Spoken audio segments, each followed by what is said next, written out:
Olá, preciosidades, tudo bem com vocês? No vídeo de hoje eu vim responder pra vocês, né? Porque muitas pessoas têm me perguntado, muitas pessoas têm curiosidade de saber como eu conheci meu esposo, como eu noivei, como eu casei, sendo que eu nunca falei sobre nada disso aqui no canal e eu vou explicar pra vocês o porquê. Gente, primeiramente porque eu acho que a forma que aconteceu tudo na minha vida com relação ao meu casamento não é a forma ideal e não é a forma que eu aconselho pra ninguém, pois poderia ter dado muito errado.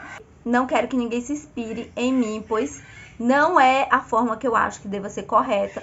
Porém, gente, comigo deu certo, mas pode ser que dê muito errado com outra pessoa. Então, por isso que eu não quero servir de exemplo pra ninguém com a minha história. Bom, como eu já falei em vários vídeos, eu passei por várias frustrações, por várias decepções nas minhas fases. Sempre que eu estava namorando, esse namorado me deixava por alguém, enfim. Sempre eu era traída. E a grande verdade é que eu sempre escolhi pessoas erradas pra mim. E por isso eu me frustrei bastante, né? Por 2 vezes eu estive pra casar e deu tudo errado. Era pessoas de igreja, mas mesmo assim deu tudo errado. Então, depois de um certo tempo, eu decidi não mais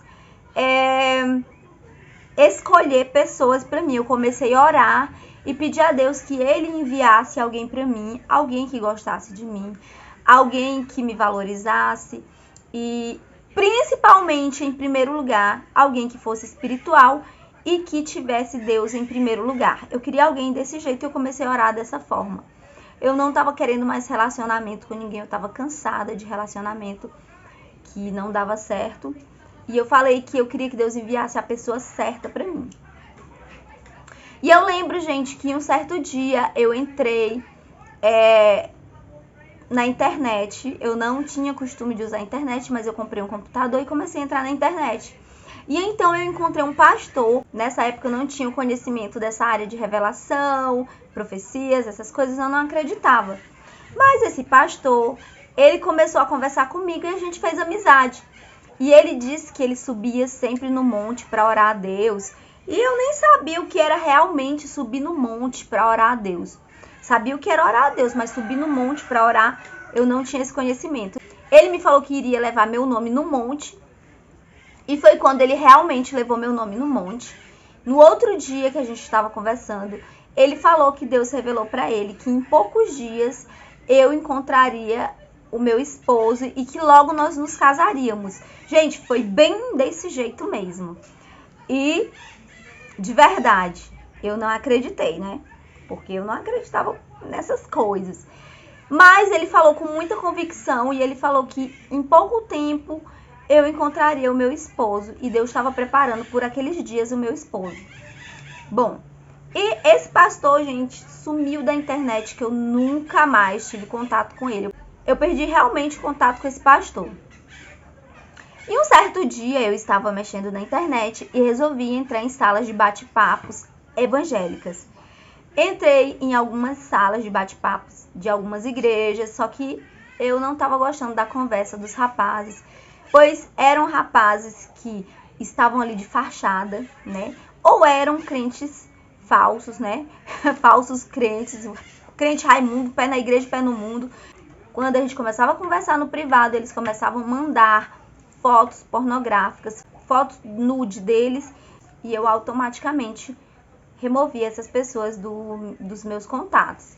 Pois eu não gostava desse tipo de coisa, eu estava em busca de uma amizade, porque eu estava deprimida.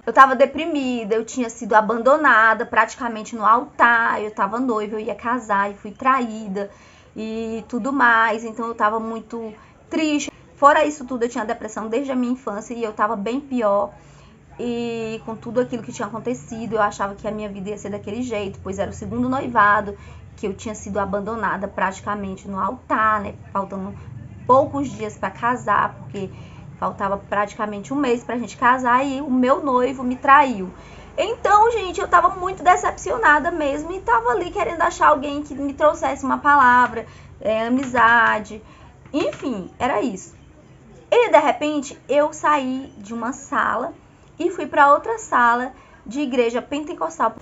Gente, eu não tinha afeto, assim, com igreja pentecostal, então eu decidi ir na sala de bate-papo de igreja pentecostal. E quando eu cheguei lá, tinha várias pessoas pregando e tudo mais, e tinha um rapaz que ele tava pregando muito, falando de Jesus, falando da volta de Jesus. Ele orava pelas pessoas, ele chamava as pessoas para orar. Ele era um diferencial na sala de bate-papo. E eu me interessei muito por conversar com aquele rapaz, para ele orar por mim, pra gente fazer uma amizade, né? Eu queria ter uma amizade espiritual com aquele rapaz, porque ele chamou muito a minha atenção e eu tava vendo a sala super animada ali espiritualmente com ele. E de repente eu chamei ele no privado e a gente começou a conversar. E a gente começou a conversar e ele conversava de Jesus, ele falava de Jesus, ele falava das coisas de Deus, falava que amava fazer a obra, que ele viajava, né, por vários estados fazendo a obra do Senhor, pregando o evangelho. E eu me interessei por aquele rapaz para uma amizade. E a gente começou a fazer uma amizade. Ele pegou o meu contato, a gente começou a conversar pelo MSN, acho que é MSN naquela época. Ele me passou o Orkut dele e ele me passou fotos, começamos a conversar. E essa amizade foi uma linda amizade, porque eu estava gostando muito de ouvir as coisas de Deus que esse rapaz falava. E passamos alguns meses sendo amigos e nós nos tornamos bons amigos, fizemos uma amizade linda. E o interessante é que ele começou a me apresentar a família dele, começou a falar de mim para os pastores dele, né? E os pastores, né? Super gentis. E enfim, gente, nós conversamos bastante e eu comecei a gostar dele, de verdade. Ter aquele sentimentozinho, mas eu falei, nossa, nunca vai dar certo. Esse rapaz mora em São Paulo e eu aqui no Piauí, numa cidade perdida, aqui no meio do Piauí. Nunca vai dar certo, então eu nunca vou falar dos meus sentimentos pra esse rapaz. Então, eu não falava do meu sentimento pra ele e eu percebia que as meninas, elas, né, ficavam dando em cima dele, porque ele era um rapaz muito simpático, né? Um rapaz que gostava de orar. E tinha muitas meninas interessadas nele. Eu via as mensagens. E ele, sempre sério, nunca falou nada fora da linha, sabe? Sempre certinho. E eu comecei a querer conversar sobre coisas do dia a dia dele. E ele sempre cortava. Ele sempre queria falar só sobre Jesus, sobre Deus, sobre Jesus, sobre Deus. Enfim, a nossa conversa era essa. Depois de algum tempo, gente, ele falou pra mim assim, nossa, eu tava no meu trabalho e algo estranho aconteceu. E eu falei, o quê? E ele falou, o Espírito Santo falou pra mim que você vai ser minha esposa. Quando ele falou isso pra mim, eu disse, nunca. Eu falei assim comigo mesma, eu disse, nunca, como que vai dar certo esse rapaz lá em São Paulo e eu aqui no Piauí, não dá certo, né? Ele falou, nossa, o Espírito Santo falou e foi muito forte. Foi tão forte que eu cheguei a falar sozinho, assim, e meu amigo perguntou o que estava acontecendo e eu falei pra ele que o Espírito Santo tinha me falado que você ia ser minha esposa e eu tive um sonho indo na sua cidade. E eu acredito que daqui a pouco tempo eu vou na sua cidade. Ele começou a falar o jeito da minha cidade, o jeito da casa da minha mãe, e realmente era muito parecido com tudo aquilo que ele estava falando. Gente, esse foi o vídeo e depois eu vou colocar a segunda parte, tá certo? Então, um abraço a todos, fiquem com Deus e até o segundo vídeo, continuando a minha história. Se você gostou desse vídeo, curta, inscreva-se e ative os sininhos das notificações.